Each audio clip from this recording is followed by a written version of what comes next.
Hello and welcome to the tutorial for programming Macintosh computers. And this time I would like to show the Floyd-Steinberg dithering algorithm. And now you maybe think, okay, so this is a tutorial for old computers, but actually it turns out that you would need some dithering algorithm in a modern era on modern devices. And I would like to show a small presentation kind of as a motivation why you will maybe need a dithering algorithm for your small project or even a bigger project. And also I would like to show some color theory, which I studied a bit, and I think it gives a new perspective on the whole problem. So I think we can start, and maybe from the images you already know what's going to be shown here, but hopefully you will learn something new from this presentation and from this video. And yeah, also I'm not going to ask you to give me a subscribe, because I don't think that I make videos that often. But if you think there was something interesting, feel free to share the video, or you can use any part of the video for your presentation project. And I don't know if you can download the video, but if yes, then feel free to download the video as you want and use it for any purpose you like. So the motivation would be kind of if we have an image like this one, and maybe we want to show it in black and white, which is the case for the Macintosh computers, for the old ones, which can show only color in black and white, and it's not the grayscale, but there are really only two values. And the problem is, okay, so it's fine that we lose the color, but also maybe we would like to not lose at least some shades of the computer, because here it seems that this black area and this black area are kind of similar, and we lose quite a lot of information here. And also it seems maybe that this part, like this line, is something special, and then this line is absent, so we lose so we lose quite a lot of information, and these two areas then look very similar, so they seem from this image that they should be maybe the same object or something like that, which maybe in games would be bad if, I don't know, some background and some object, they would look the same to the user. So this is kind of the motivation what we are trying to do here, and we would like to get some more information. And it's kind of natural to think, okay, so there was I don't know, 1 byte per each color or something like that, so there is quite a lot of information. Or even if it was a grayscale image, there would be 256 different values for the gray level, while here there are only two values, because it's 1-bit color. So it seems reasonable that we should lose a lot of information, but maybe there is something to do with that, and obviously there will be. So it seems that this is a problem of old computers, but let's see some use cases in the modern era. One of them is the GIF format. You can see, the thing is, if you want this small kind of image or small animation, you don't want it to take a lot of space, and it maybe on the, I think this was from Twitter or something like that, or maybe Facebook. You don't want on the website to take a lot of space, and the loading would take a lot of time. So you need only a few values of the color, and then there would be some maybe artifacts. So you can use the dithering, that the image looks very nice to you as an user, and it doesn't need that much storage for the information. So that's very similar to the Macintosh case. You can use the dithering on LCDs. So this is from a PowerBook, so you would say, okay, this is old technology again, but it's still in use. You know, these LCDs, they the crystal can be on and off, so there is only black value or a white value, so this is again two-value problem. And maybe you want to show different maybe shades of the gray, or here it's, I don't know, greenish, I would say. And maybe it can be this sort of LCD. It can be the colored one, although there probably it's not that a big problem to show all the different colors, especially nowadays.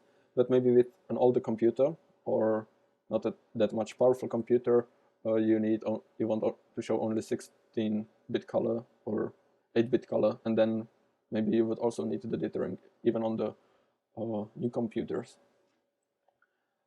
Or it can be a small computer. This is a Casio calculator, and maybe you want to show white graph, black graph, and some gray graph. So then you would need, again, maybe something like that. And obviously the CRT can be also, you can use these dithering methods on CRT technologies. This is, for example, the Macintosh. And here it's not, in this case, it's not the problem that the tube on its own wouldn't be incapable of showing the different grayscales, but the computer on its own is not that powerful to show all these colors. And I can show you some more information about that on the next slide. Oh, it's not working anymore. It was working just a few minutes ago. I guess I will have to do some recapping on this computer now. Well, this is part from book The Magic of Macintosh, and I guess you can pause the video and read through, but I can summarize it to you so you don't have to read it. On the display of the computer, there are the individual pixels, and in the case of the Macintosh, each pixel is individual bit, not byte, but bit. And there is this is one line on the screen, and there are all these bytes, and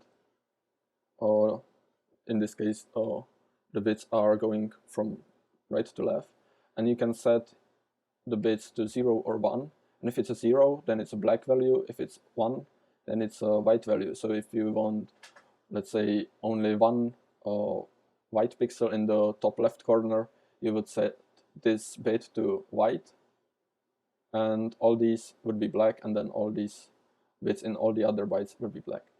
And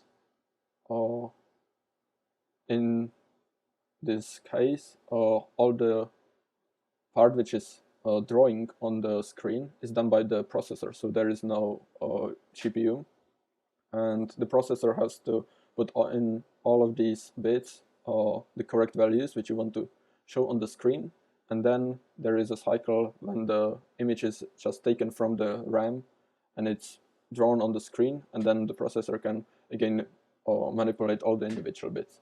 And this has two kind of problems. One is you need quite a lot of RAM for the image.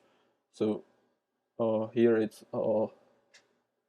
512 times 64 is the whole image size, and that's not that much. But if you wanted the grayscale value, you would need, I don't know, maybe 8 different values or 16 different values for the individual pixels. Then it would rise quite a lot, and or even more if you wanted a color image.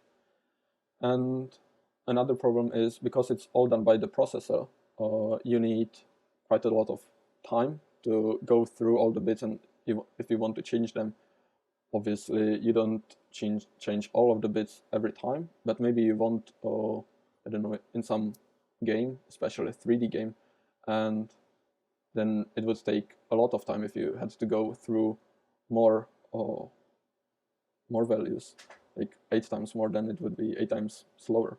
and then maybe it would be not enough for the refreshing of the screen, and you would see kind of the lag in the drawing of moving a cursor or something like that. And back then this was due to the low performance of the machine, or compared to our standards right now. But in nowadays you can also have this sort of problem if you want, let's say, some screen or maybe a thermostat, and you want to use some small, I don't know, Arduino or something like that, which would also draw all the individual pixels.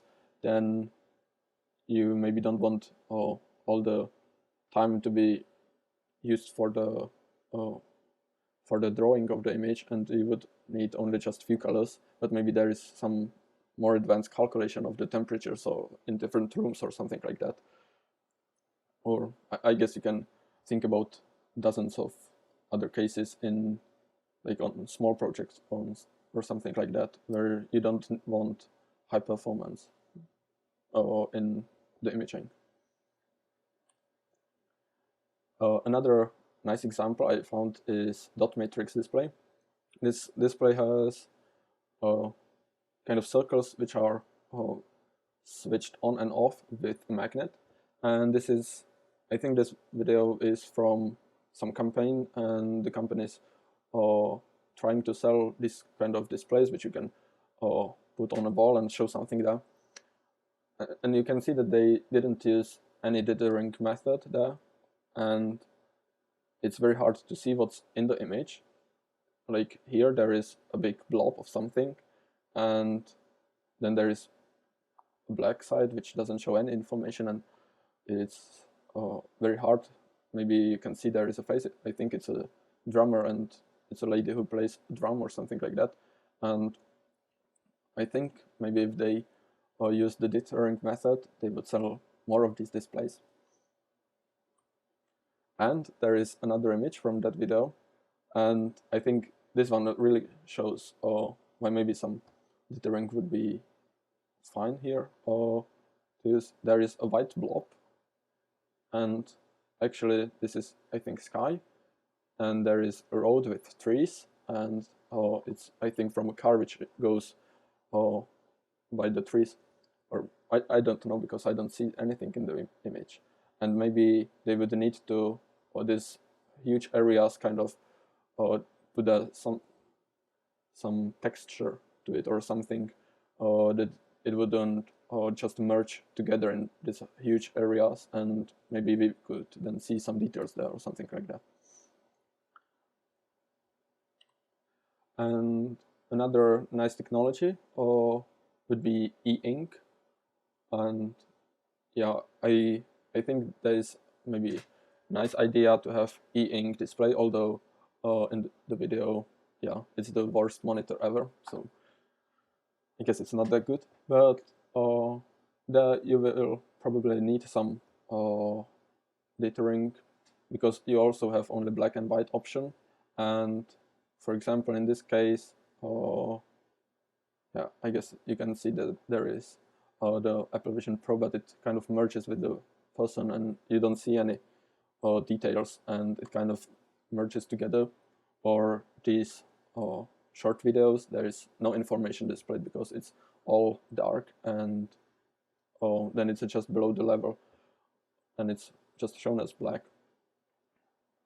And maybe you don't want the e-ink in the display, but maybe you want a Kindle-like device, or maybe a display which you put on a wall, so it's not refreshing that often, and it just shows maybe, I don't know, images from your last vacations, or maybe it can be a calendar with different images or something like that. And actually, in the video there was shown this part, and there you can see that they use at least some dithering here, and I think it's the Floyd-Steinberg algorithm, because it has here, or you can see the dots which show the gray color to be evenly distributed in the kind of mesh pattern, and here they kind of go in these lines, and it's not noise-like, and that's what the Floyd-Steinberg algorithm does. It kind of distributes some error. We will see what's that about in future slides. But this is kind of the standard behavior of that algorithm. So maybe you want to start a new display company, and then you will need this algorithm. And then there was a show of the colored e-ink, which is now getting more popular, although maybe on smaller devices. And you can see that then you would also need some distinguishing between the colors. So here there is this one is part is completely red, and then you need maybe some pinkish or orange kind of color. So then you would need maybe kind of also not to make the one blobs of color there, and kind of put some more texture to the color. And actually it's nice that it's the comics, and they are known for the Band-Aid pattern, which is sort of dithering. It's this kind of circles, which you can see in the images. And that goes directly to the print industry, and maybe you want to print an image, and it may be just the black and white scan, and in the text you only want the black and white as you normally want. But then if you want to scan, I don't know, maybe you tried it, you put your hand into a scanner and then try to scan it, then it also shows the image kind of as the motivational image we show in the first slide. And maybe you want also put some texture there. And then you can also do some design. For example, this is from a guidebook for, okay, the name is quite long, but from this book. And there was a shown image.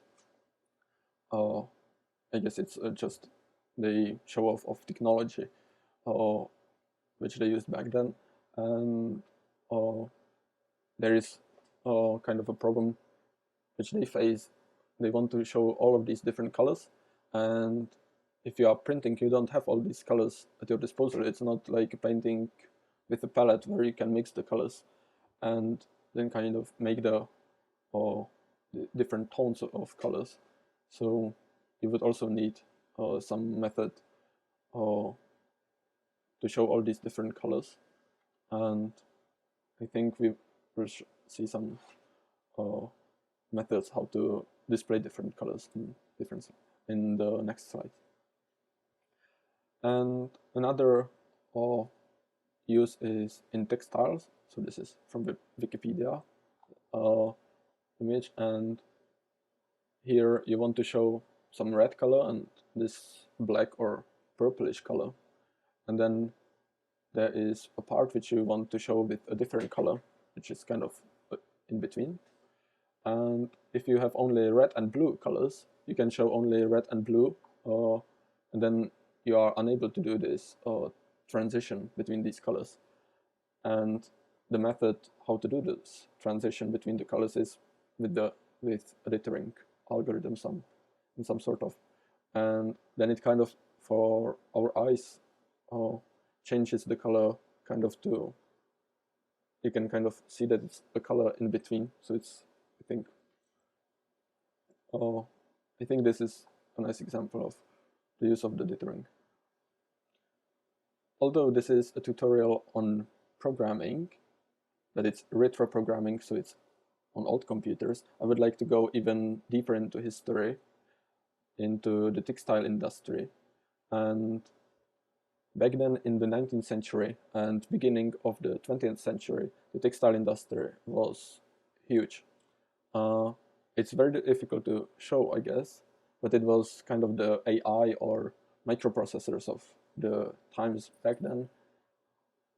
I would like to show it maybe on an image from a city. This is the city where I was born, and it's a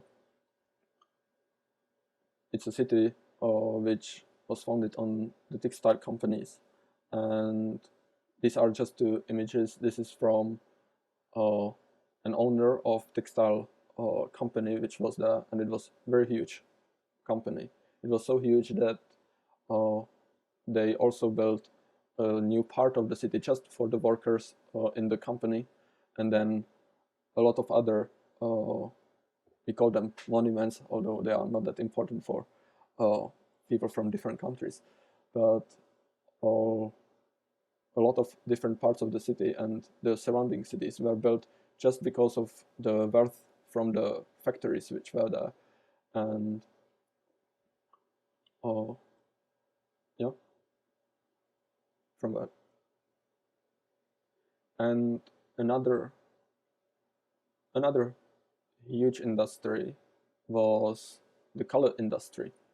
And I have also a city as an example from Germany, the city Leverkusen, and there was an entrepreneur called Leverkus who built huge factories for color, just color production. The factories were then bought by the buyer, and they have still huge factories there. This one it's the same building. This one is in night, where you can see their logo there, and here is the image where you don't see the logo. So I put this circle there so you can kind of see where it is. And this whole city was, there used to be a small town before the color industry started there, and then a lot of people just moved there to work there in the companies, and they also built parts of the city just for the workers. And then it was so important for the region that the people chose to change the name of the previous town after the entrepreneur who lived there.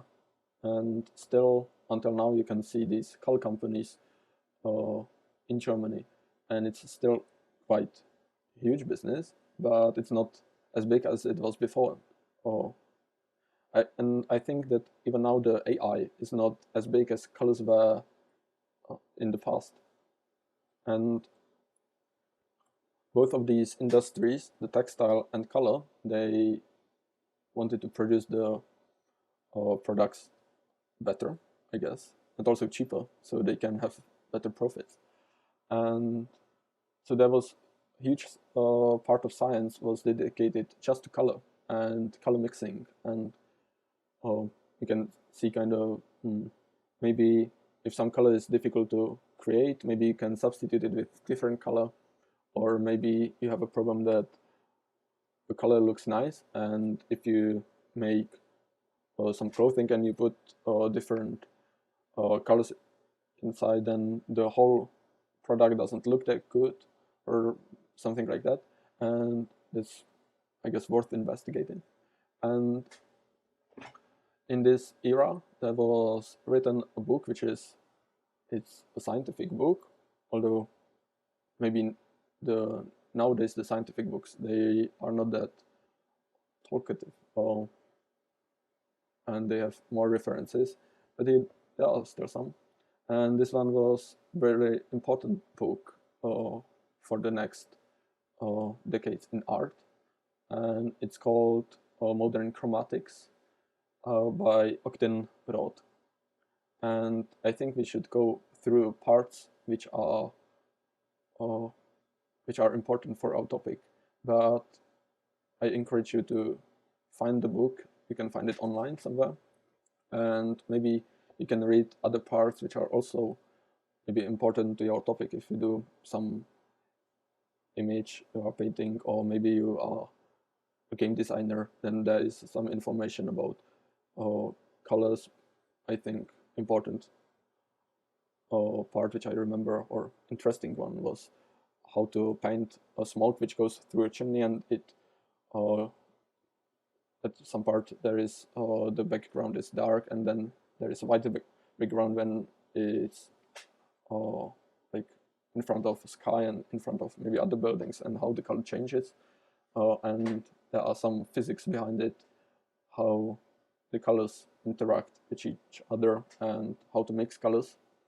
Although some parts of the book are obsolete. For example, there is part, or back then there was the theory that there is the ether and all the colors, all the colored light goes through the ether, and now we know there is, with high probability, no ether, and we use the new models.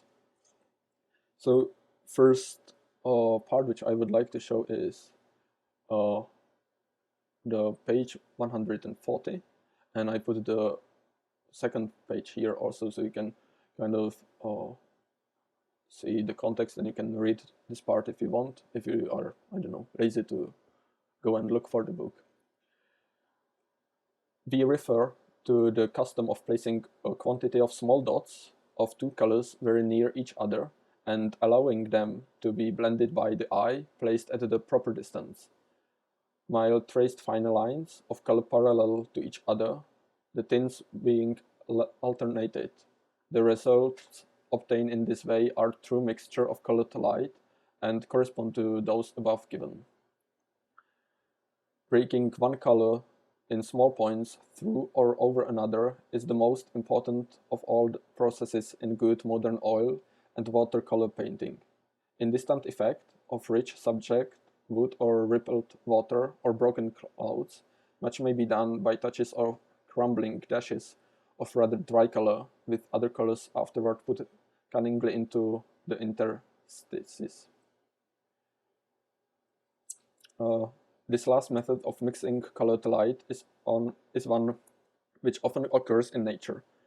The tints of distant objects in landscape are often blended in this way and produce soft hues which were not originally present. Even near objects in a numerous and of small dimensions act in the same manner. And this is almost about the dithering. It says that if we place colors in small dots, then we can mix the light which goes from them. So in the normal painting with the palette, you take the colors and you mix those pigments together, and you are trying to find the perfect pigment, but you can use just maybe few pigments and recreate the color which the people see, although you use only the few pigments which do not need to mix. And this is done in the print of the images, as we saw before, maybe in the comics or even in the books. You have just, maybe you have the SMIC model, and you just print these different colored dots and they form the image to you. And the thing which I think that was important is that it's by the distance they mix together.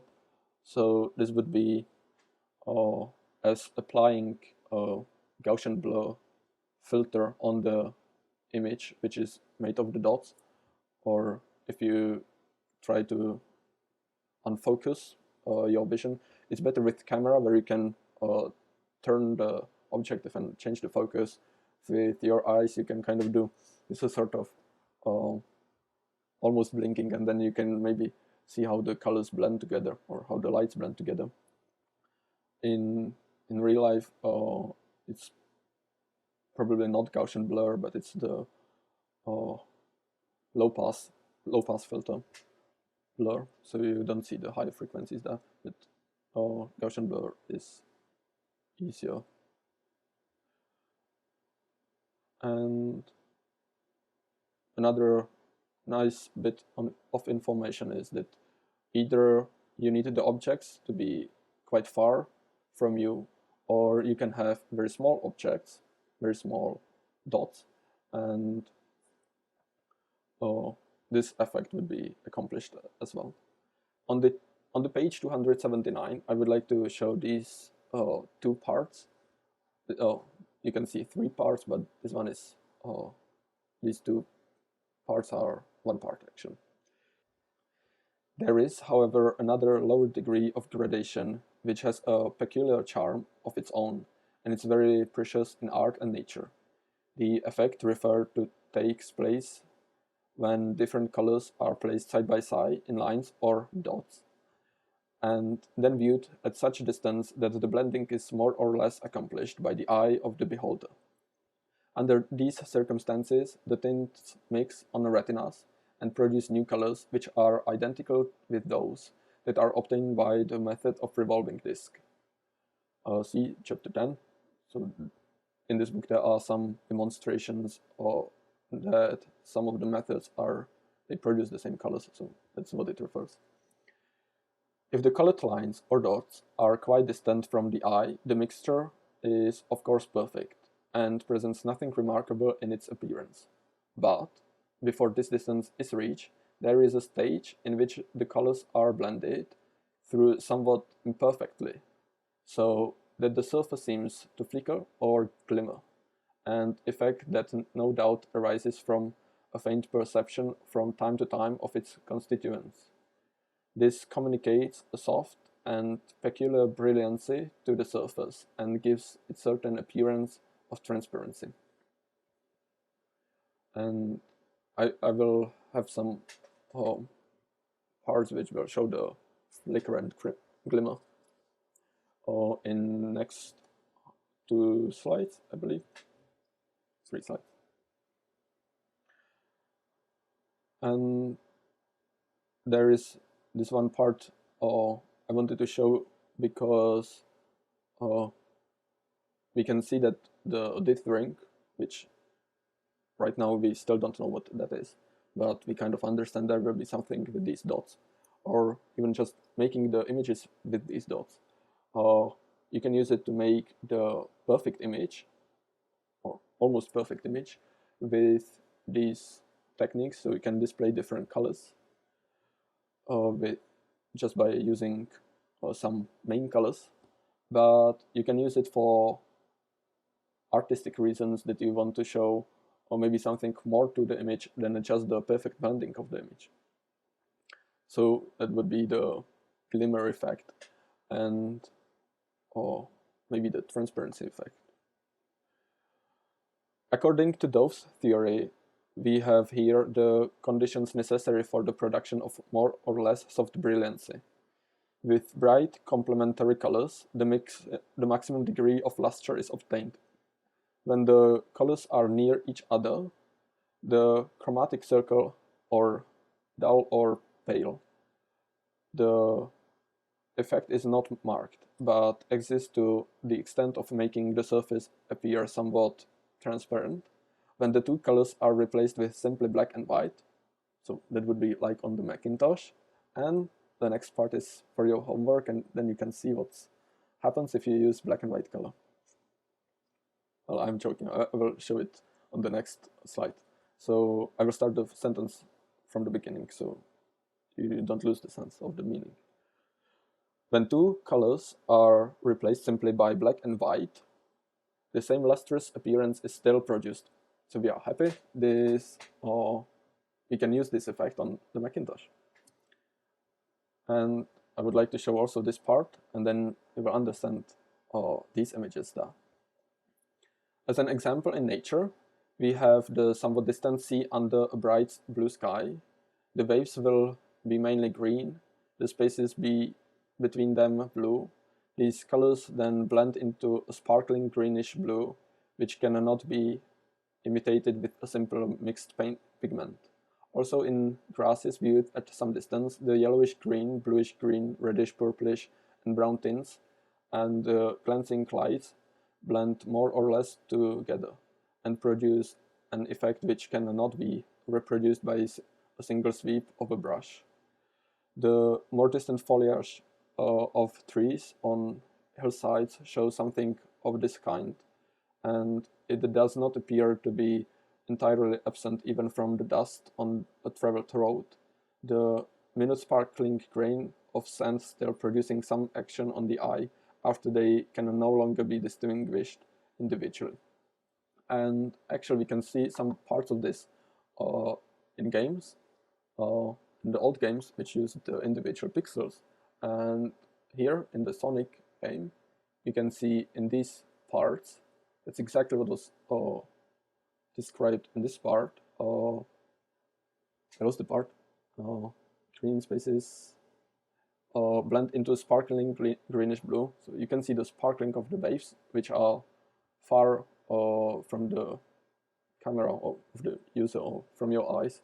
You can see that it blends into the sparkling color, and they used these small dots to create the effect.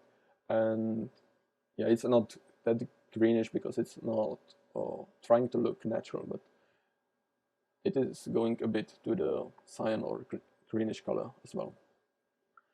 And here in these two images, you can see that the grasses and bushes which are distant here, you can see that they also use this kind of dotting method to create some kind of illusion that there is some part of the forest, and you can understand this is a forest in the background, or here maybe some big grass, or maybe these are trees and you can see through the trees the color behind, although you can't see the maybe you can see the individual pixels, but you don't see the individual leaves, and you get the illusion that there is the lake or sea behind these kind of bushes, and then you can see that the shrubbery makes some part of the landscape, or maybe here you can see the forest in the mountains, which would be these parts of the book. So maybe the artist here learned this method at school, or maybe they just recreated the method because it seemed that obvious to them that this should be how the nature behaves, or how the perception of the eye behaves. And I would like to show another example from some different game, and you can see that they don't use any kind of dotting method here at the end. So this kind of looks just as one area which doesn't have any gradient to it, and you don't know if this point is 100 meters away or how far it is, and you don't have the 3D immersion, obviously, because it's, I guess, some old game with low number of pixels. But I tried just in some painting software here, just put some dots in size of, I guess, individual pixels, and you can see now, or at least it seems to me that now there is some kind of understanding that there can be some forest, or that the area there kind of is not just kind of this empty space. And then I will use the spray tool, and you can see now that you have much better understanding of the depth, and it's, well, I didn't do any art, or I just sprayed so it has some texture and with the dotting, and you can see now much better the understanding of the how the grass progresses, and then it kind of makes this blends with all the different plants which are there to one area, which is then understood by the eye that it can be some sort of maybe forest at the end or something like that. And I have another demonstration from other games, and this is to show the brilliancy or the glimmer of the effect. And okay, so there is the Prince of Persia, and it's a nice game. In the color you can see that it works quite well. And this one is the black and white version, and now the colors are much more contrasting, and you can see at the edges maybe of the stones that kind of the glimmer effect, or maybe a better image would be the dark castle. And here obviously you can show much more with the color, so maybe on these stones you can see that there is light going through the entrance, and then there is some light from the lava on the ground. So you can see a lot of in the image. On the black and white screen you don't have this option that much, so there is only the light which is going through the entrance, but then you can see the glimmer on the stones here with the black and white images. And you can really imagine here that the light is reflected from the entrance, and you can kind of imagine maybe these are the individual crystals in granite rocks or something like that. And I wouldn't say one of them is better, it's just an artistic choice if you want to, what you want to show, but you can use this kind of sparkling if you want, maybe in a pixel art game or something like that. So although this book was important from the industries, there was one style of art which was inspired by mostly this book, but also there were some other books on the color theory, but this one was one of the main one which inspired the Pointilism, which is art where you use these colored dots to do the mixture of colors in eye, and there is shown part of a water of maybe some lake, and you can see that it's mixed of these colors, and then you can kind of these colors are used here in this area, and then you get quite rich texture of the color. You can see that this part is darker and there is more green, so there is maybe more seaweed or something like that. This is maybe a better reflection of the sand which is below the sea, and or maybe here you can also see that it's used the yellow and green color, and then you can have this kind of texture of sand. And even here you would, maybe if you used just one color, you would have just the one blob of sand, but with this method you can see the individual sands, or you can feel the sand texture there as well. And here there are the waves which kind of glimmer at this end. And this one is one of the famous images from the Pointilism movement, and you can see quite a lot of this approach. So for example here there is the green and the blue background, and you can see that it's kind of transparent, or even here you can see that this is the dense part of the tree, as you can't see through the tree, and you don't need to see all the individual leaves there, but you get the idea of the leaves which are there. Then yeah, there is also the water, and you can see that it kind of merges together. Yeah, I think you can see an image on your own. Now I would like to speak about the dithering. So until now we had just some theory of placing dots, and it wasn't directly about dithering, although all these techniques can be used in the dithering of images. And the problem we have is quantization error. So that means this kind of demonstration, there is some maybe analog input, which would be all the possible colors, which are real number, and then you want to make the colors digital. So this would be the individual bit values. So you can have all the different blue values, for example, and then you only have only here 4 values, 0, 1, 2, and 4 values of the blue color. And maybe you have only 2 values, maybe you have 4, 8, depends, but still you have some error in these regions, which is called the quantization error. And the problem with this quantization is that sometimes the error is not,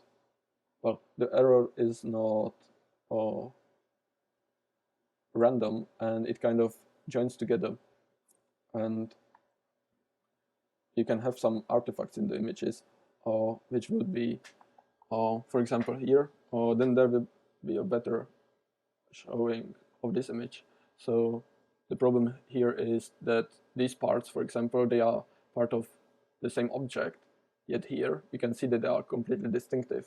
So this is a black part of the graph. So this is graph from above, and then this one is white, and then someone would say, okay, so these are completely unrelated parts of the image, but actually they are just a millimeter apart in the real life. The same is also in this image of the computer, where is the quantization even not just from grayscale to black and white, but from colored image to black and white, and then we lose a lot of information. I will go here to zoom on these two images, so you can see this part, and so for example this part and this part here. This is one part of the inner circle, and here you can see that these are distinctive parts, and you can see that this is, for example, a moon-shaped object. So if you see this image, then maybe you think, okay, so there is some these are kind of different slices of these different moon phases, and they are put into the image, and you completely lose the information, kind of what was the previous image. And also you can get this kind of zigzag artifacts here, which is here from the plotting of this image, and that you can kind of understand that it's just an error there in the plotting. Here it seems very important that these zigzag lines are there, and you wouldn't suspect that it's just this part which is plotted a bit darker. So you get, it's not just kind of losing the information in the previous image, but you kind of get new wrong information in the image, that you kind of think that there are these kind of different moons objects which actually do not exist here. And the dithering is, so I will go here or back to the slide. If we have these artifacts, maybe we can add some noise and we will lose the artifacts, maybe.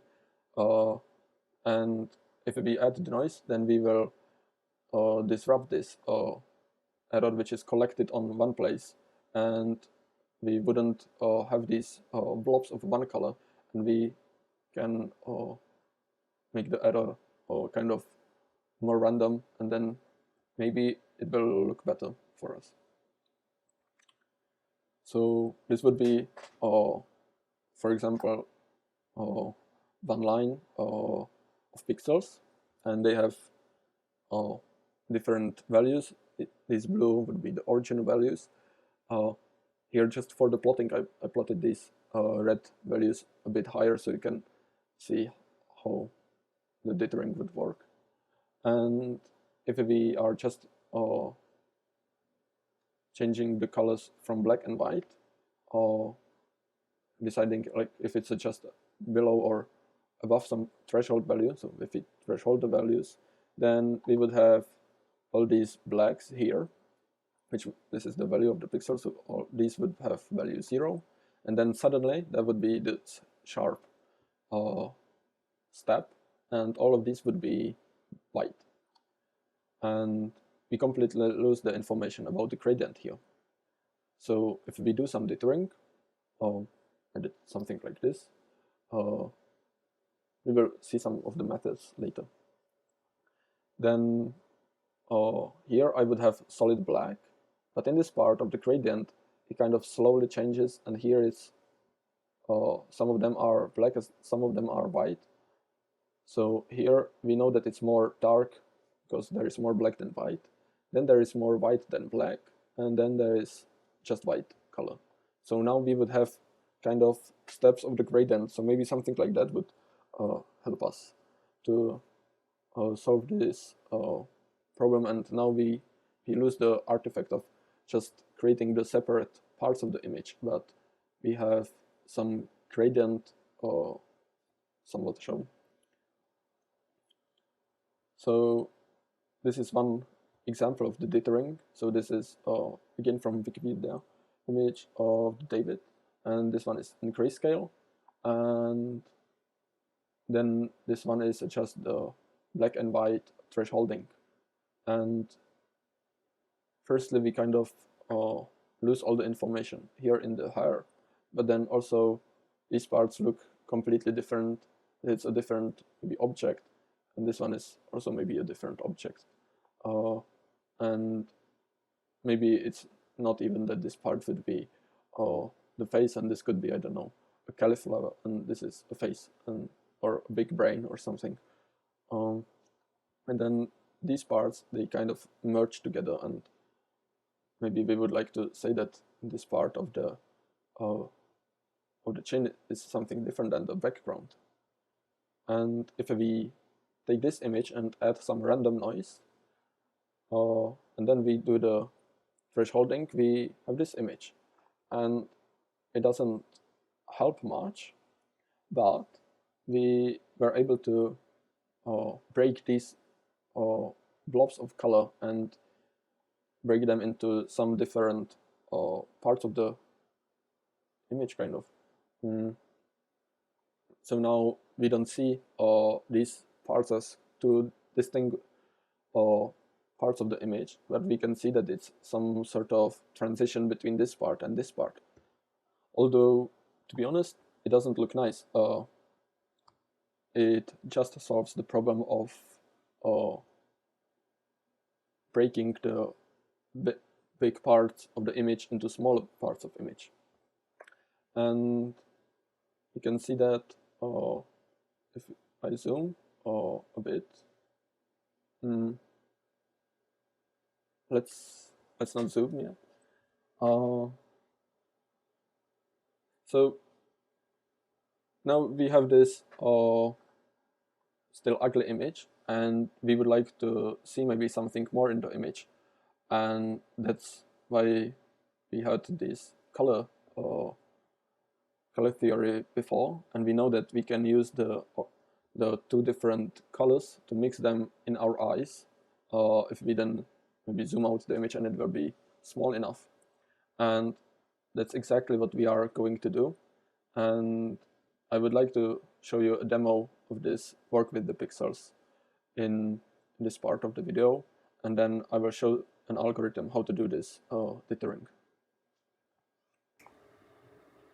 In this part I will show a Macintosh SE, and there will be different colors shown with different pixels, and I will always try to blur the image so you can see how the colors blend together. So for example here, this is the boot. For the boot there are some pixels, and I will change the focus now, and you can see that the pixel values blend very nicely to uniform color. And I will show some other examples. So let's speed up a bit the booting part, maybe a bit speed up. And why was so slow back then? So I will show this changing of the wallpaper, and it will change the color on the left side. So the easy one is the black one, so it's just black screen, nothing very interesting there. Now I have some dark screen, and you can see that now it's quite a dark gray, kind of. This will be a bit lighter gray.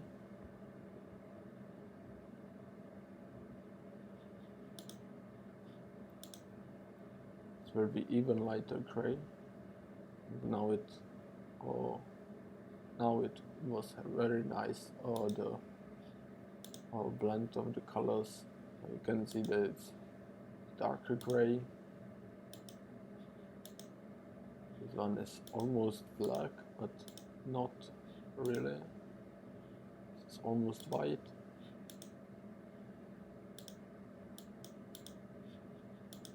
And this one is very, very bright, but you can see individual pixels, and that may be not good. This is, no, it's also nice color, the uniform. And now it's again dark and black.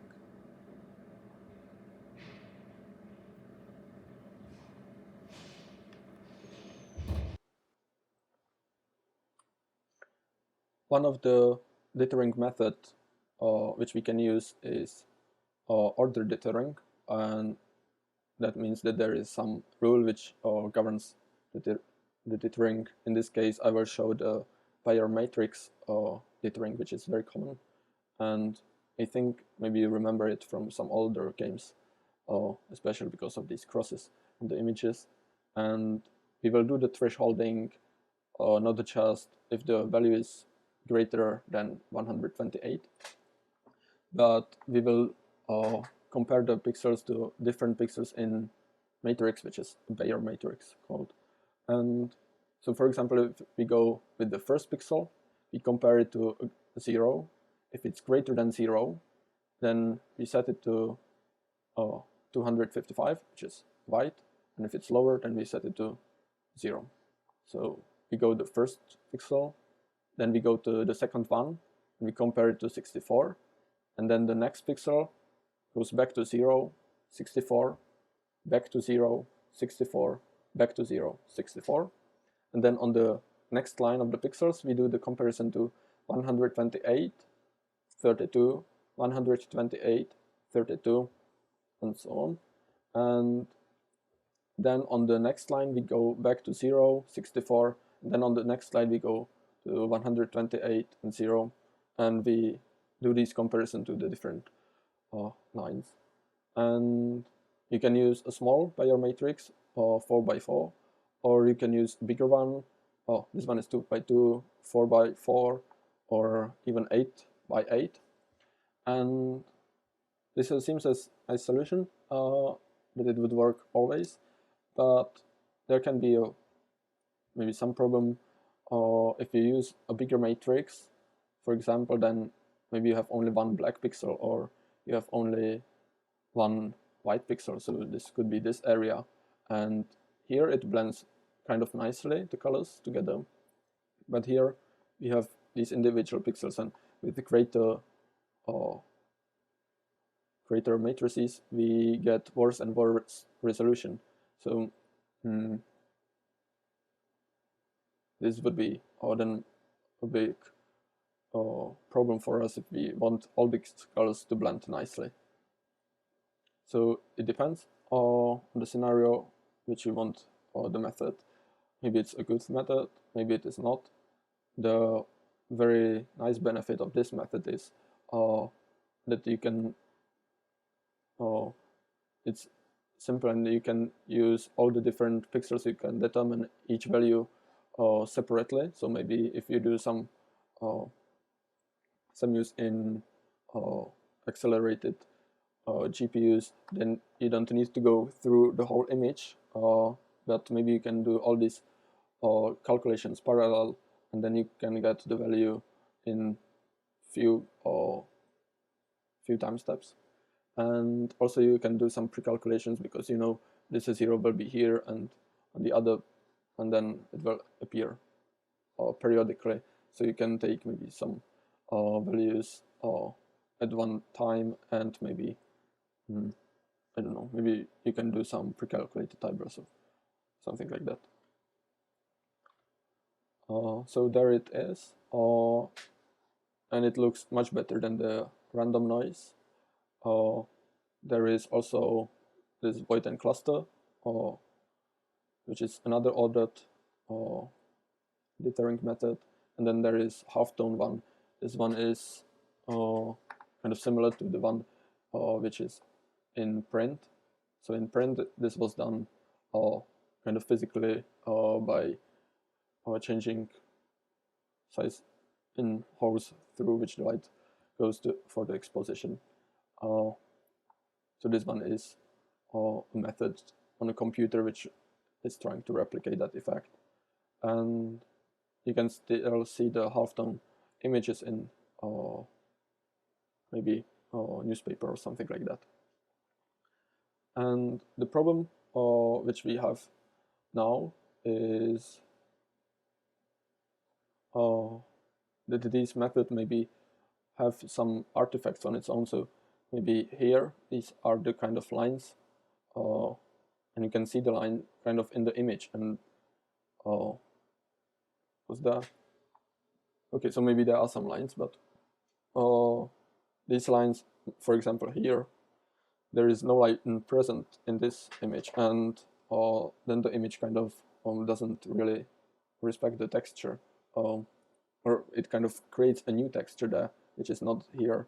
And also some of these points are then maybe visible if you don't want them to be really. I guess, well, you wanted them to be visible, but they are quite a lot contrastive, and you can see the mesh there. So maybe you don't want that. So there are still some artifacts in the image. And for that, we will need another method. But I would like to also show you how the colors kind of blend better than the random noise.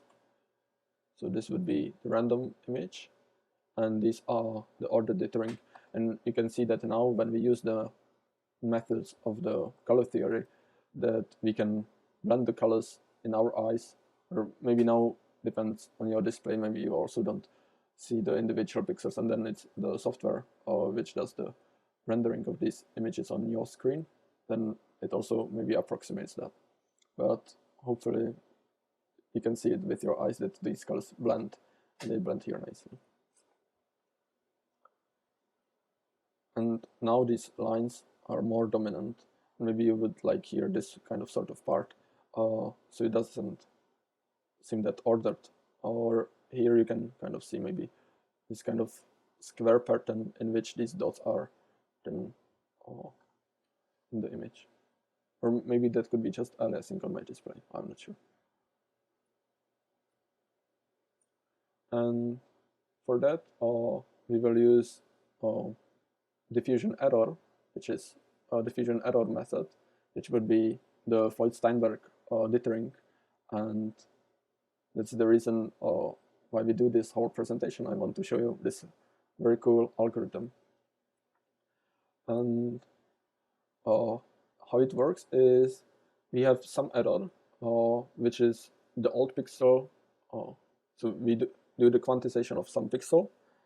We get the new value, which is the 0 or 255, although we can do this quantization in different scales, so it can be maybe 8-bit color or something like that, but we do this quantization and we get the new value, and we get the error of this old value and the new value. And we will distribute this error to all the surrounding pixels. And for that, we will use the diffusion this diffusion error equation. So we take the error, multiply it by some constant, and add it to all the x2, which is these in the surrounding area, and the k is in this matrix. So this one is the pixel for which we did the quantization, and the k for this surrounding pixels is 0, so we leave them as they are. And then to this one, which is on the right, we take it and take 7/16 of the error and add it to this one, and then to this one goes 3, 5, and 1.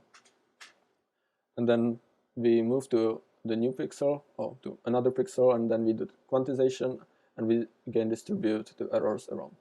And here it's important that these are 0, so we only distribute the error to those pixels below and to the one which is next in the line. And in this way we can go through all the pixels only once, and we do not have to backtrack the error to the previous pixel. So we kind of do this distribution into low right direction. And this would be a gradient image from black and white, on which I use the Floyd-Steinberg dithering. And you can see here it's black, this black part, and now it's get whiter, and now it's pure white. And I would like to show another demo of this on a Macintosh computer.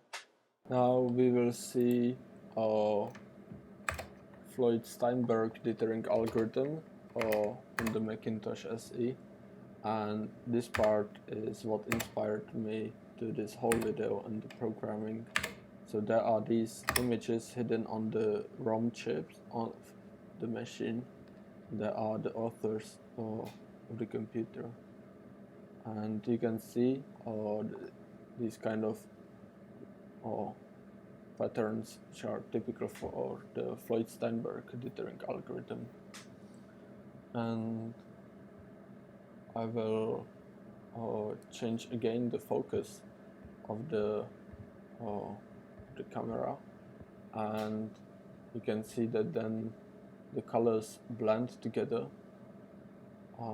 quite nicely, and you don't see many of the artifacts in the image as it was for the order dithering, although there are still some different artifacts.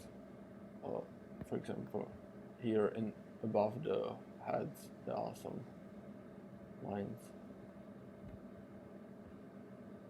and you can see that the colors are blending very nicely in the images.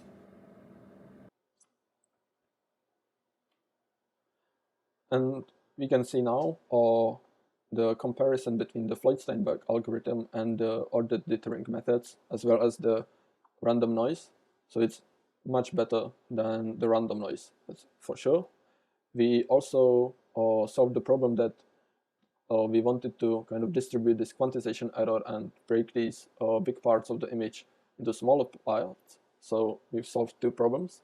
And also we don't have these sort of artifacts like this line here, and it kind of seems maybe more uniform or evenly spaced, all of these errors, all of these pixels, and they don't form these patterns or maybe these crosses kind of there.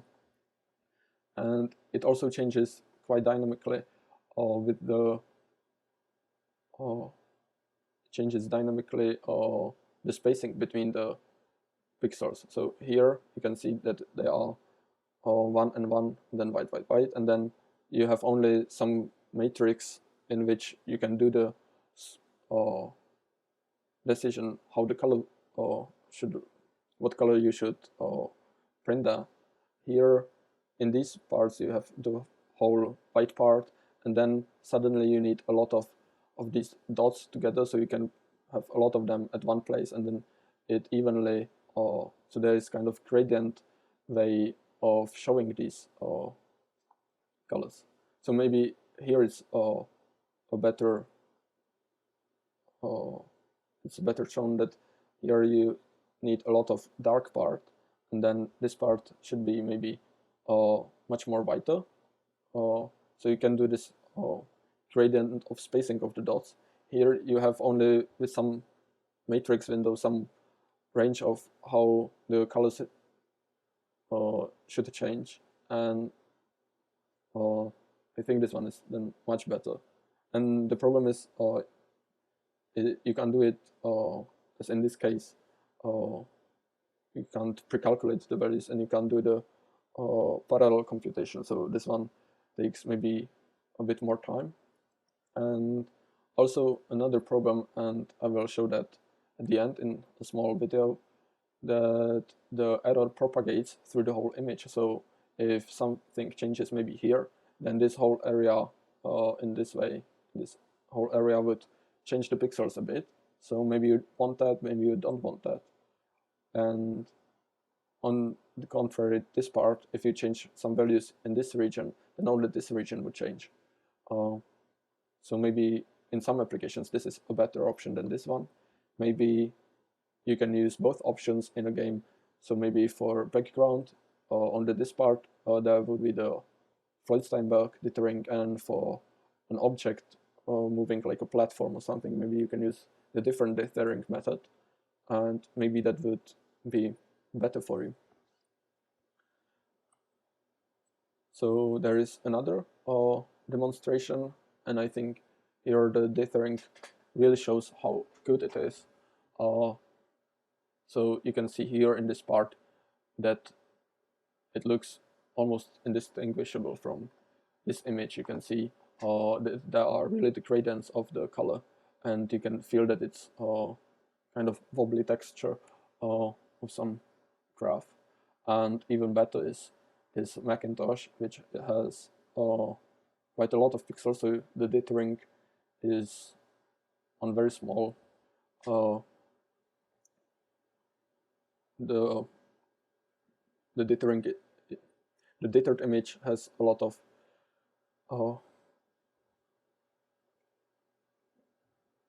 so the dithered image resolution is so fine that the colors blend almost perfectly here, and it's much better than this image, although it uses the same information and it has the same number of colors. So here it looks very nice, I think. Although maybe in some cases you want the image to show the individual pixels, and then you maybe want to show some of the effects, like the glimmer effect, which is now here not shown. So it's not that one of the approaches is better or something is better than something else. It's just the artistic choice in different scenarios. So this was the introduction, and hopefully you will stay here even for the programming part. So see you in the programming part in few moments. In this tutorial we will use a ppm file, and I guess you can use any other image file like PNG or JPEG or something like that. But this one will be very easy to work with because we don't need any special function. We can open it as a text file, and as a text file it looks like this. This is the type of encoding. This number is the width, so it's 300 pixels. So 300 pixels. Maybe you can see the number 300. And then 400 pixels is in the height, and 255 is number of colors per individual RGB value, so for individual subpixel. So it's from 0 to 255. And then there is this kind of stream of letters, and those are the RGB values. So this is the R value, G value, B value, R value, G value, B value, and so on and so on. And these are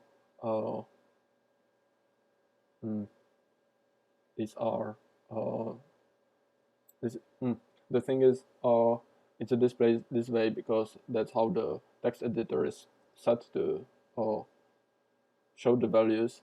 But if I try to print these characters as integers, they would be values from 0 to 255, and this is, I guess, the ASCII character of value, maybe, I don't know, 75 or something like that.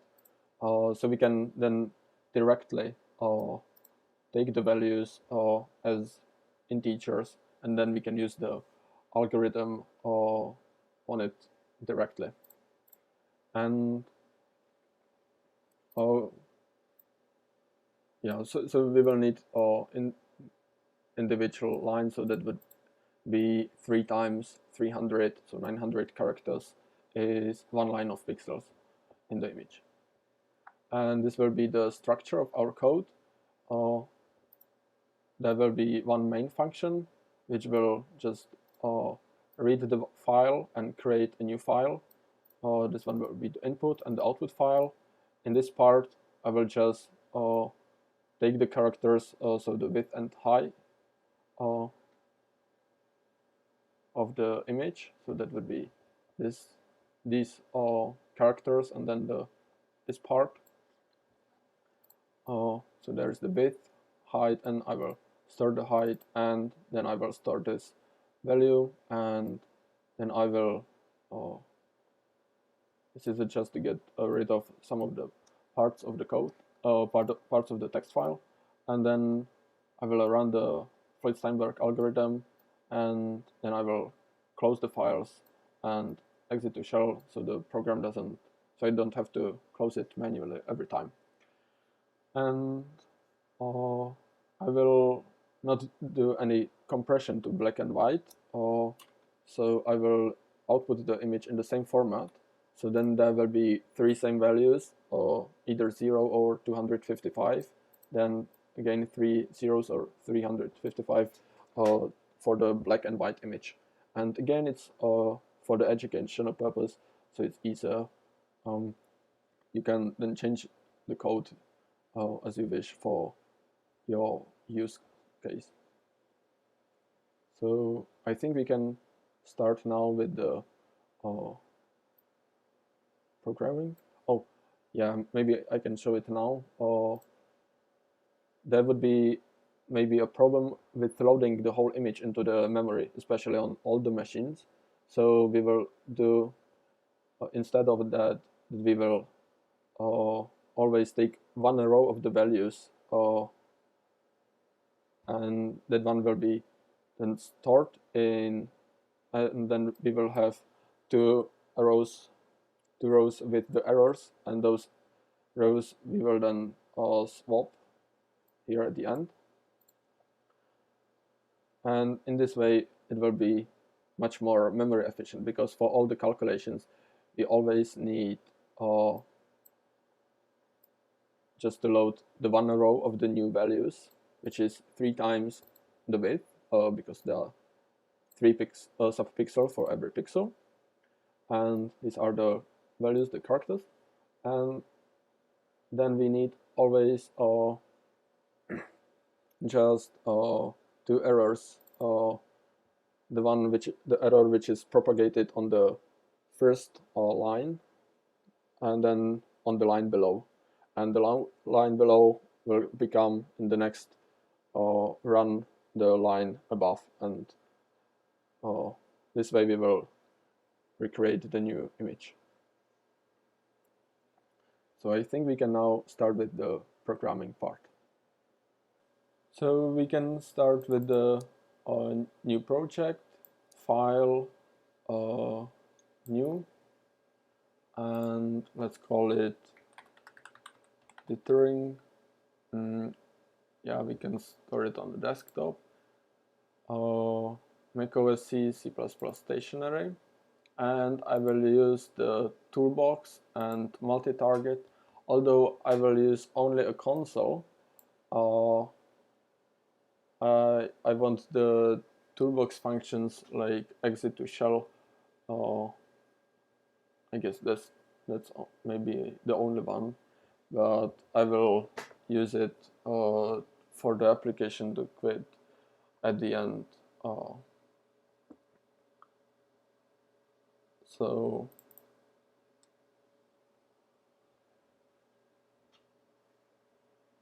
Dithering, and resources, we won't need any resources, so there is the syllables application, which is there always, and there is the C file, so I will create my new file, new text file, and I will save it as main.c in the Dithering folder. Save. Now I will move it a bit to the side. And project, add files, Dithering main C.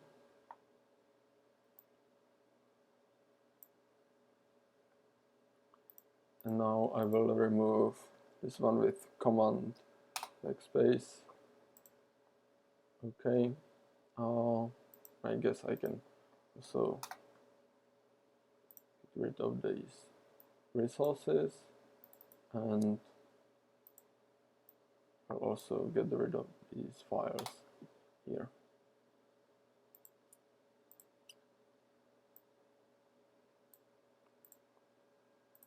So now let's create the main function. So I guess I will include some libraries.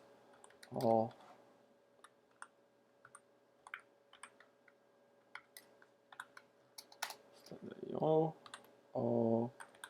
include standard library, stdlib each, and include the integer age main function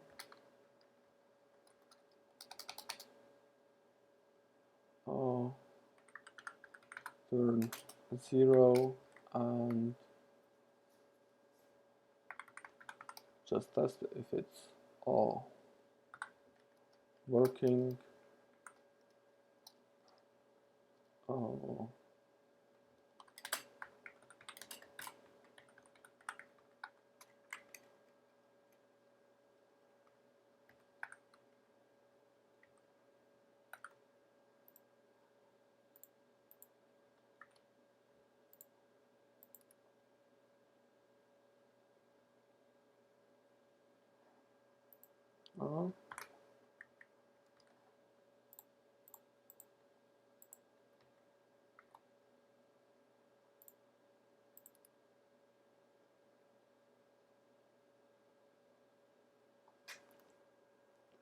So I have a working application. Now let's see. Exit to shell.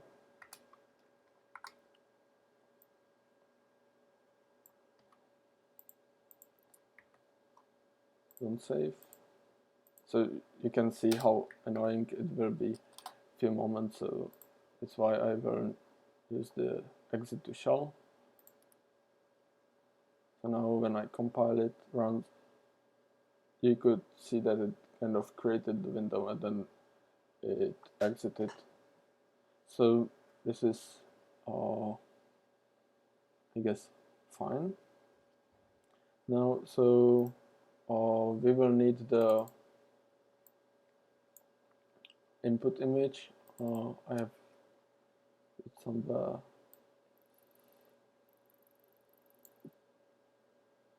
input, and I will put it in the Dithering folder. So now when I run the application, there is, it's like here. Yeah, so it's in the folder. It's just quite far. It's a list. Now you can see that in the folder there is the input ppm file. I can't open it here, so that gives me an error, and I didn't found a program which would work there, but I guess I will then show it in the preview on my main computer.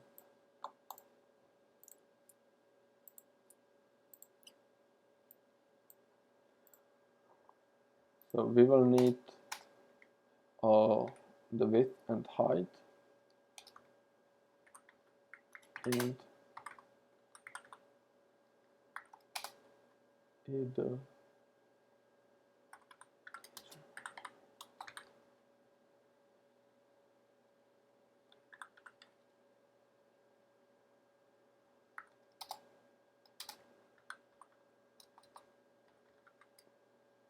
pointer to the file, to the input image, pointer to a file to the output image,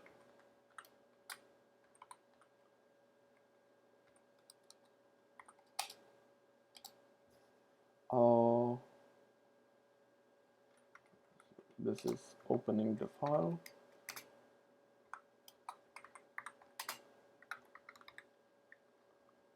and I will close the file,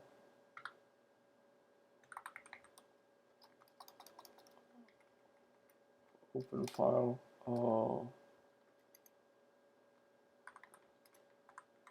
put image is f open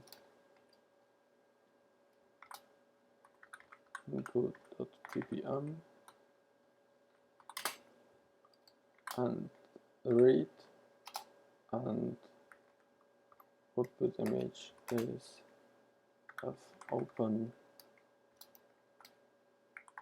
output.ppm with write semicolon, and okay, maybe this opening of the files is here, and I will close the files here. Close f close input image and f close output image.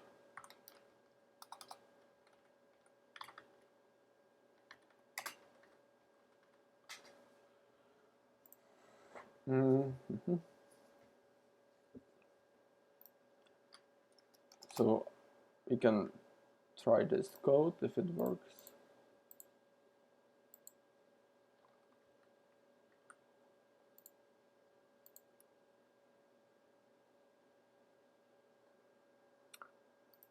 Yeah, sure.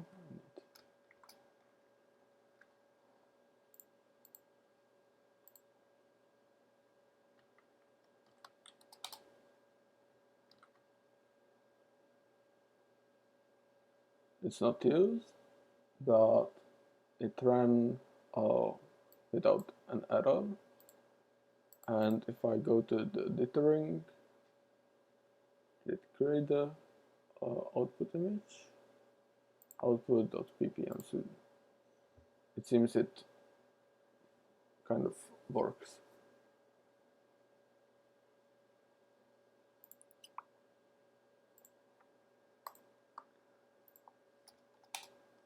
So now we will store the file header into the file, and for that we will I guess we can do it this way. We will get a character from the input image, and we will put this character into the output image.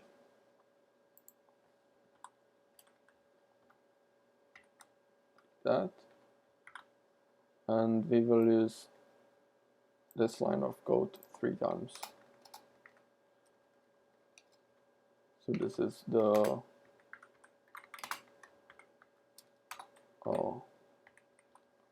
this part of the file. First character, second character. This is the third character. And now we will store the height.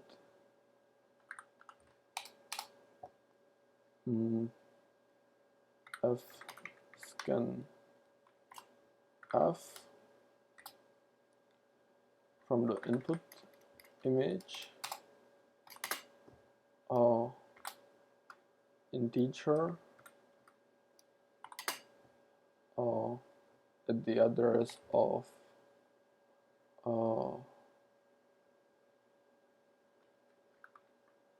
height.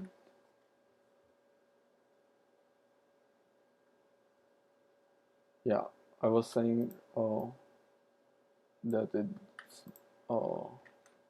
firstly it's the width.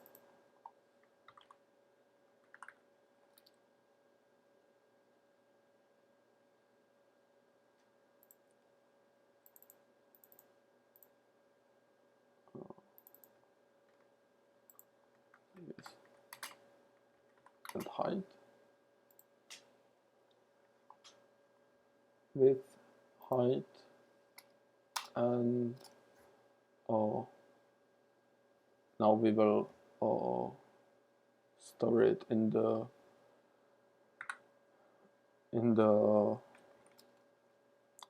output file. So printf to the output image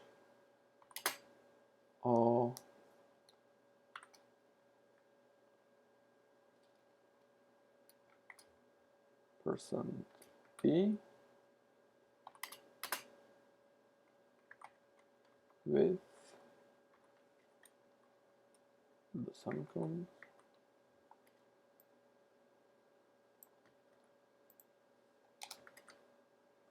and the height, and we will also need the new line character.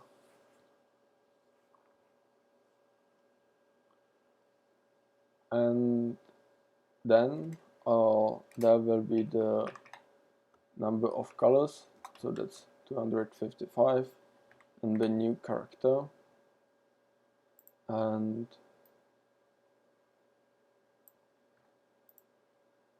that's it. Now we will get rid of the new character 255 new character part. So I guess I will just use this part 4 times for all the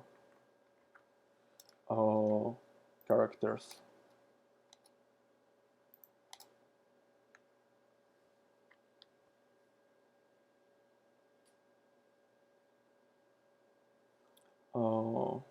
For this, I got rid of the first new character with the reading the scanf.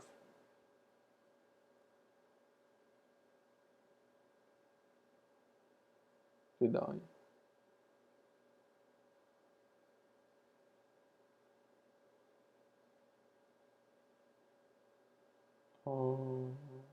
Maybe not. Maybe I will need it 5 times.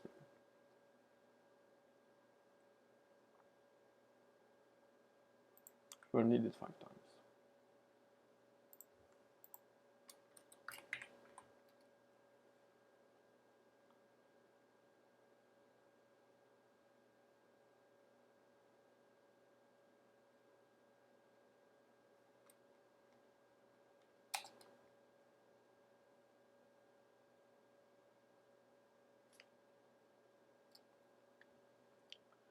And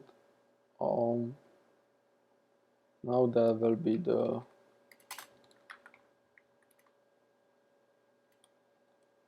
Floyd-Steinberg, and then it's done. So we have the basic part. So let's see if it works.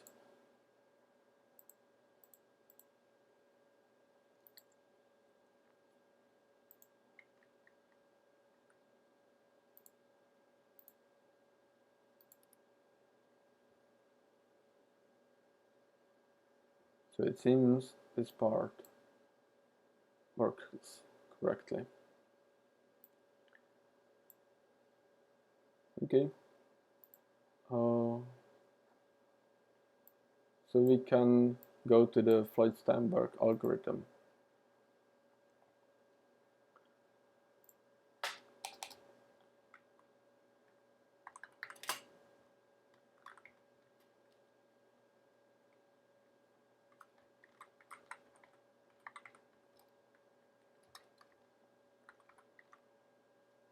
We will need pointers to the input and output image.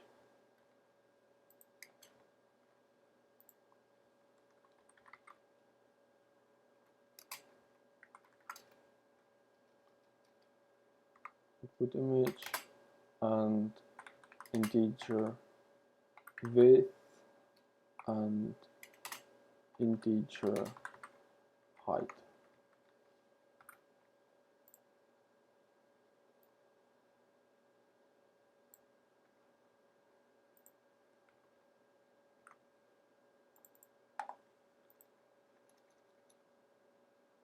Input image, output image,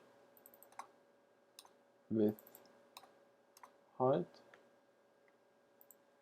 and that will be our function turn 0.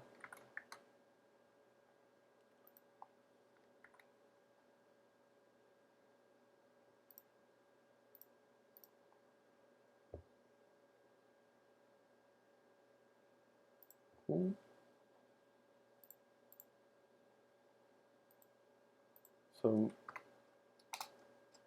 in this function we will need some x value and y value, which will be in the for loop. Y value is for all the rows, x value is in the row, and in this version of C we need to declare all the variables up front. Then we will need the pointers for the errors, so there will be a pointer to array of floats, errors, and errors next, and one for the switching, which will be just a temporary, so maybe like that.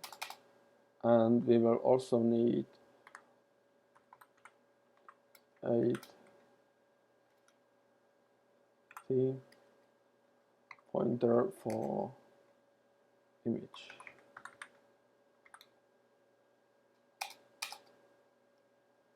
So this one will be where we load all the values for one row of pixels, and these are for the errors which will be used for the algorithm.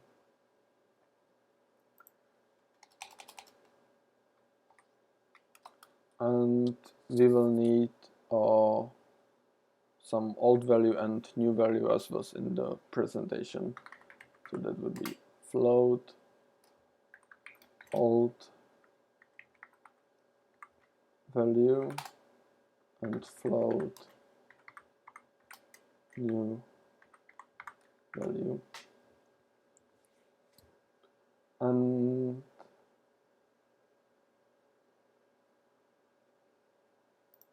the new value is the one which will be stored, so we will store it as the int 8.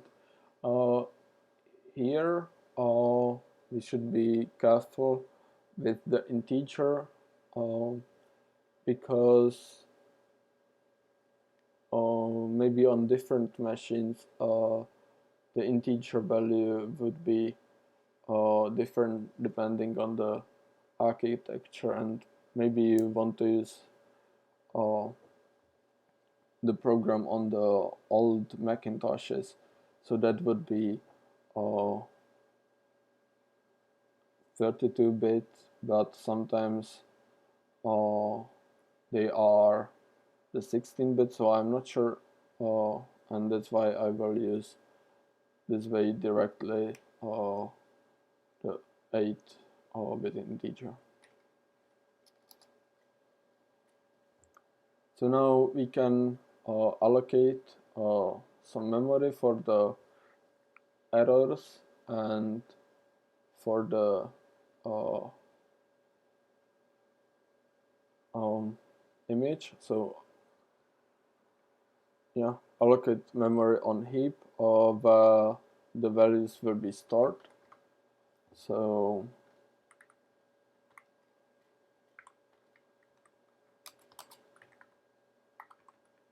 alloc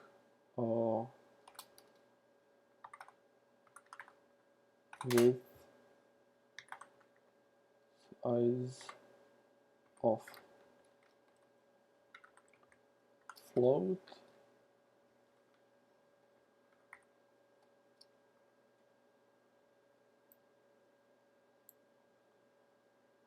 and we should check if the allocation was done correctly.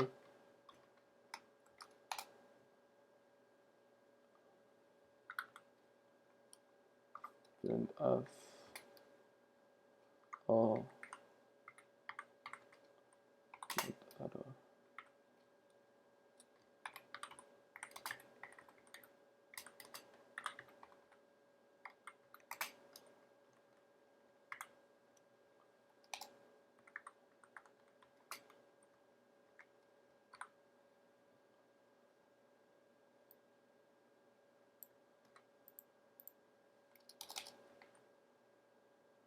errors. Next,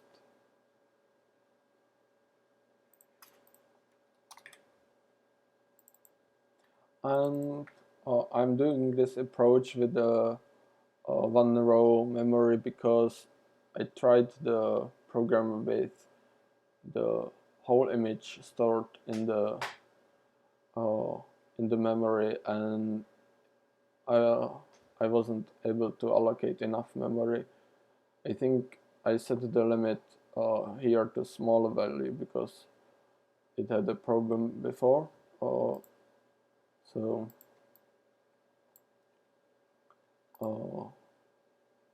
but with this approach, there was no problem with the memory allocation. And image equals malloc width times 3 times size of O int 8. This way. So for the errors, I want to prepare the memory so there are only zeros. For the image, it doesn't matter because I will change all the values with the first run. And again,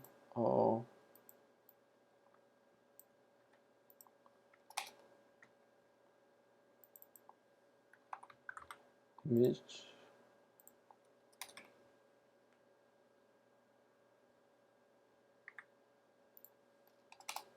like that. Now I can go to the for loops where I will do the algorithm itself. So for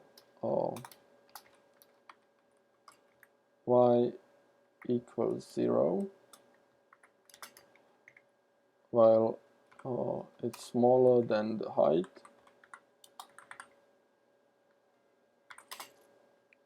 y plus plus.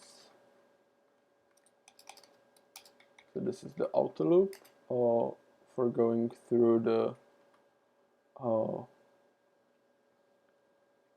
rows, and then there will be the inner loop for x equals 0. X is smaller than width x plus plus. This is the inner loop. So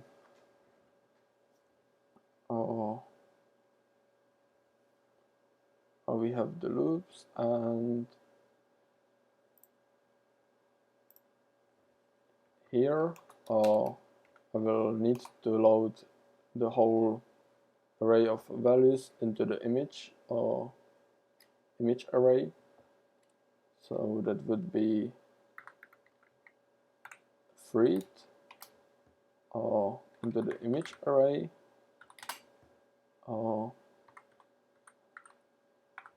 width times 3 because there are 3 colors,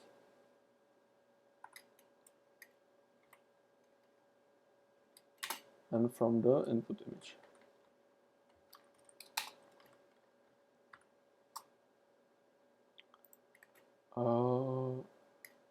I'm not sure what this one is right now, but I guess you can go to the documentation.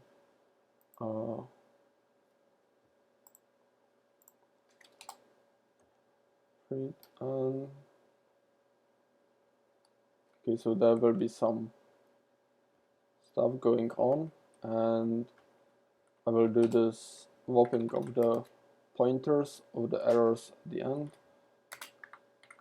So these are the errors next.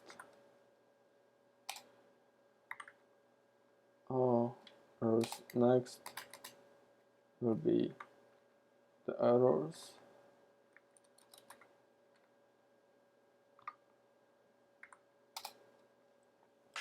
And the errors on the current line will be the from the temporary errors, which are the errors next from the previous iteration. And here the thing is, I don't need the values of the errors from the current line because the propagation is only one way, and I can then overwrite all of these values which were in the errors as for the errors next.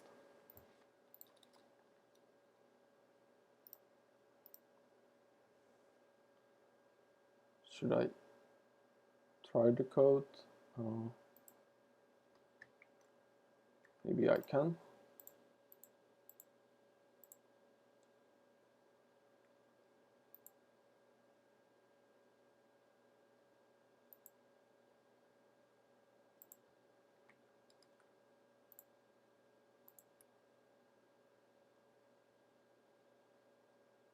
Only warnings that I don't use some values, so that's fine. I will use the values now.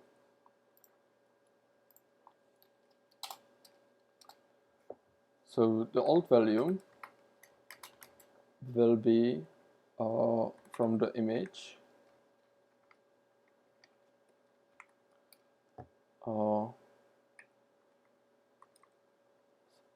x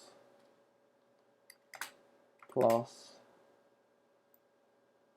we'll comment on this later, plus 1 plus 2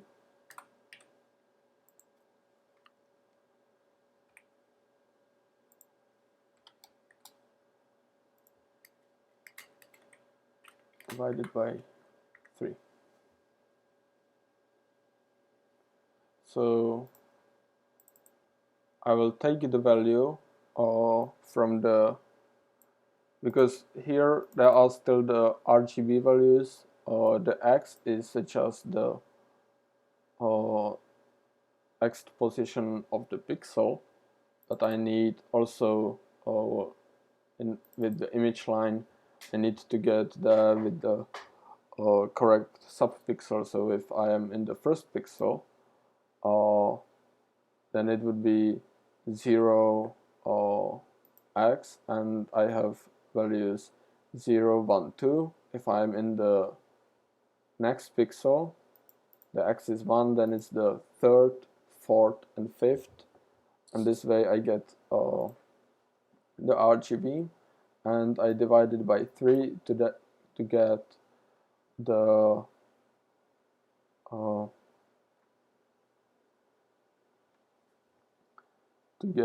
grayscale image from the RGB.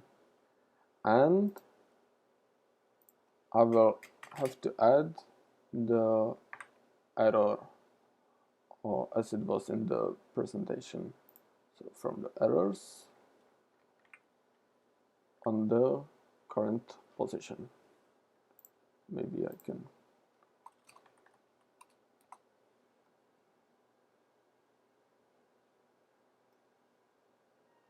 I have error on the current position, and that's the old value. Now I should decide what is the new value. So the new value will be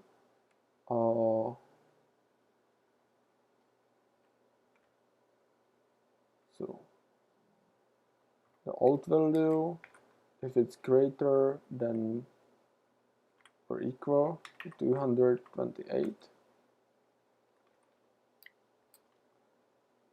So this is the part which does the what did I call it? The thresholding. So I do the thresholding, but this is true and false value. But if it's true, then it's 1, and I can multiply it by 255.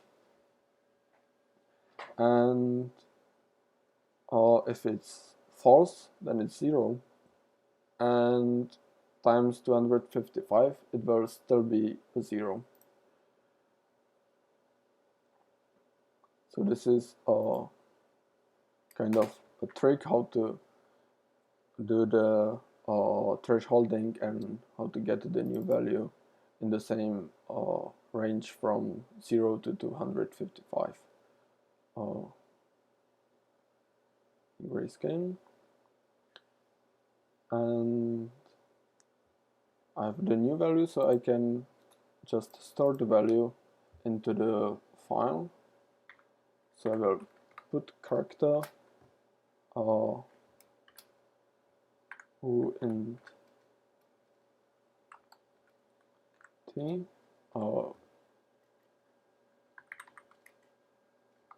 new value into the output image, and I will do that 3 times because I have three RGB values, and I want them to be there stored in the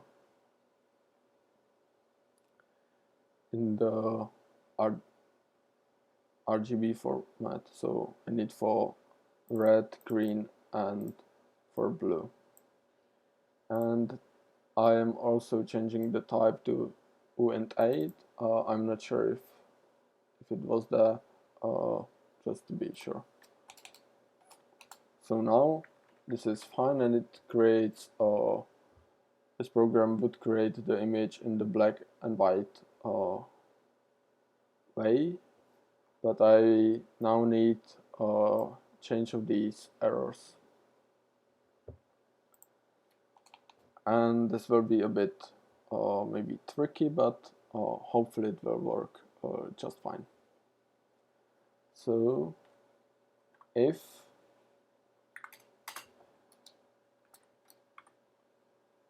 x plus 1 is smaller than the width, so if I have not reached the end of the line, the errors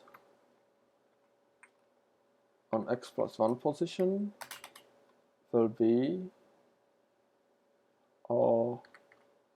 the errors on the x plus 1 position plus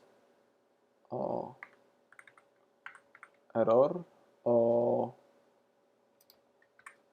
current, or something like that.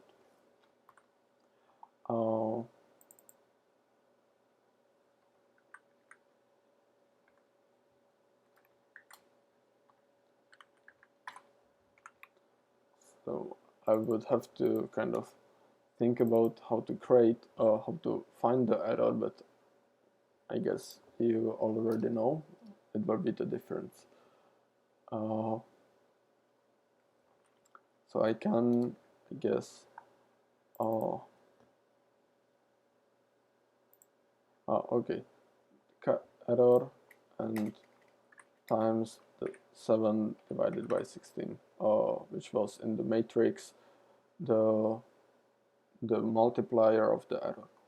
So instead of saving the error somewhere, we can create a function which will just output the difference of the two values, or I could put the difference of the old value and new value there, and that would be perfectly fine, but it would be a bit not nice, I would say, maybe a bit confusing, and then the line would get too long. So I will go up and define error function of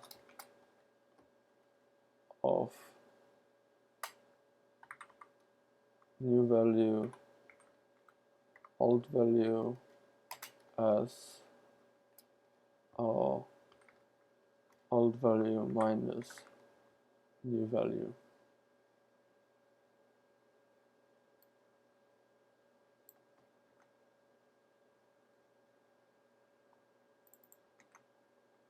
Like that. And this is for the line of the current errors, and now I will need for the next line of errors for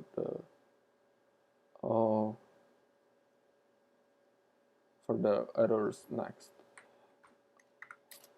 part. So if y plus 1 is smaller than the height, so if I can do something and I am not in the last line, then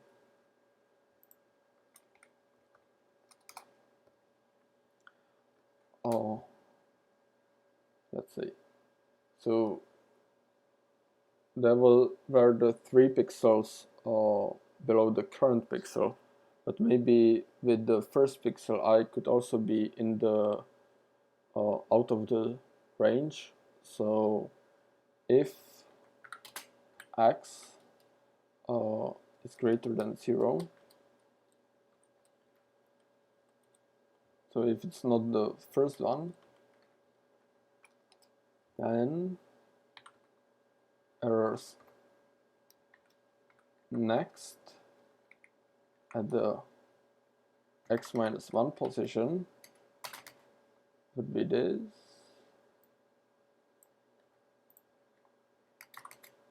plus the error times 3 divided by 16.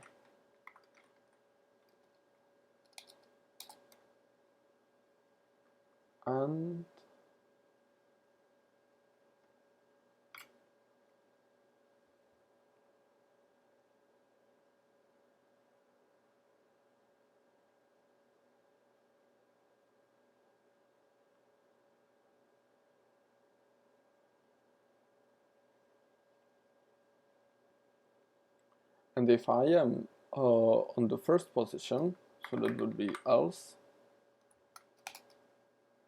then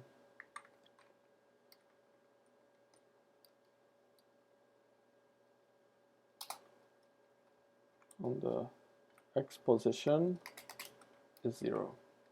So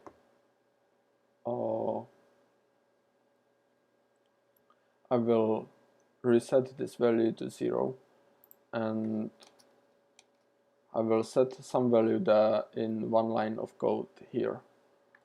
So errors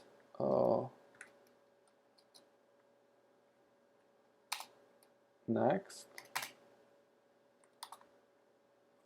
on the x position is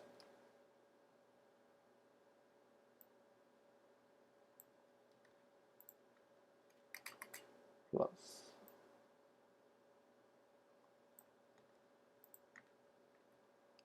change there is not 3 but 5. So I need always to reset all the new errors to 0 somewhere, and I will do that in the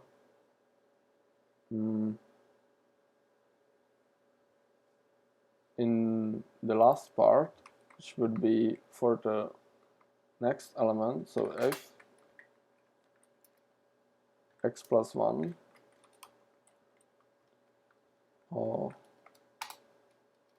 is smaller than the width,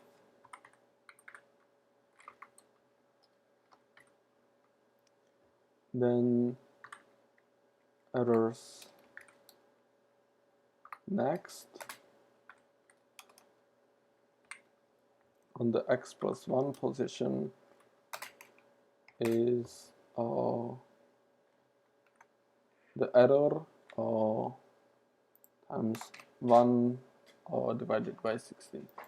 So the thing is, in all these cases, I take the value and I add to that the error. And the problem would be if I didn't reset the values to zeros, so I would just adding the values and then it would get out of the scope what I can store there, and I would have some overflow.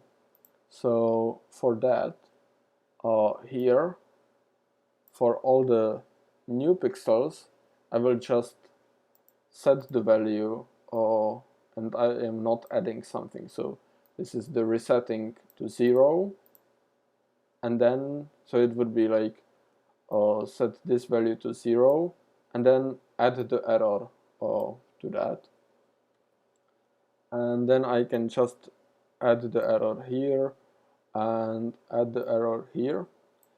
But I would have a problem for the first pixel, which I didn't reset anywhere, because I can't get to that with the x plus 1 position, because then that would mean I have to be on the minus first position to do the resetting here on the first position.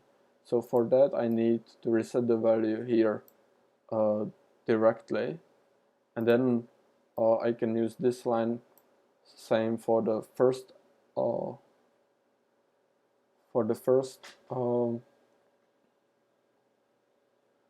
pixel and for the rest of the image.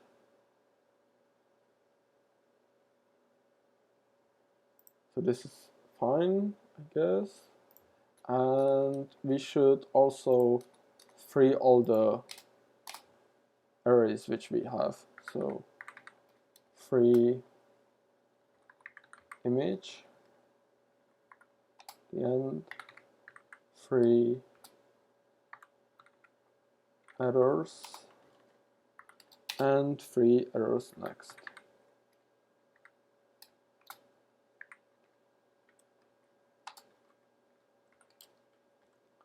And then we return 0.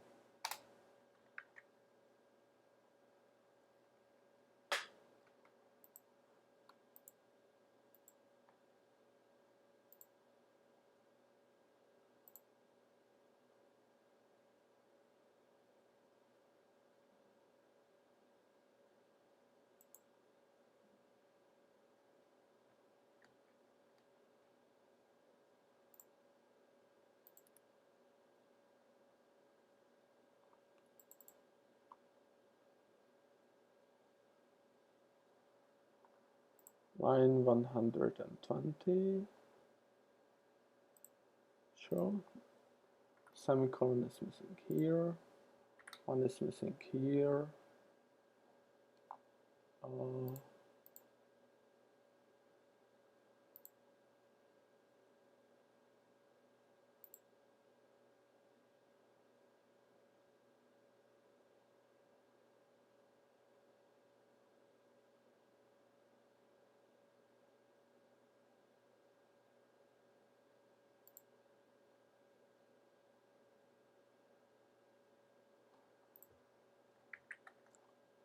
this is enough.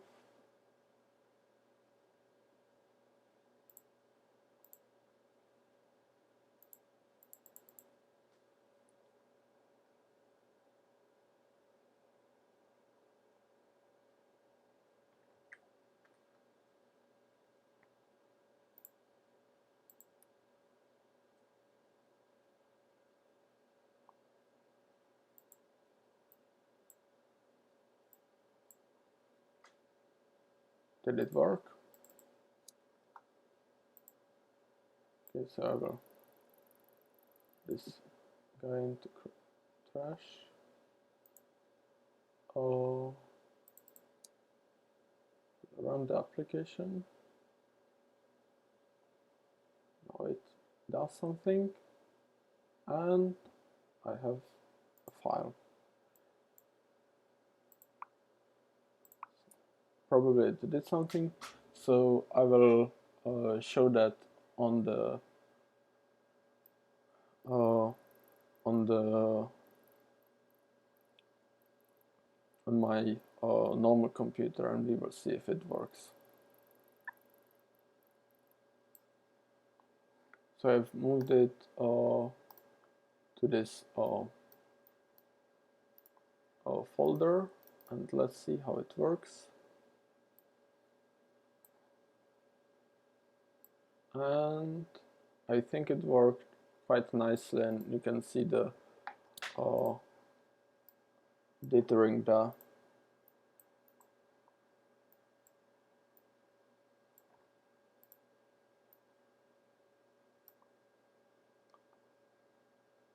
So you can see there is, I like this kind of texture that the Floyd-Steinberg algorithm does. And yeah, I think this is nice result, and you can use this algorithm now everywhere you want. And I will share the code on GitHub, and there will be a link below the video, so you can just take the code and download it and use as you wish. So I hope you liked this video, and if it was helpful, share it with your friends, or if you think it was not helpful, then share the video with your enemies, I guess. So see you.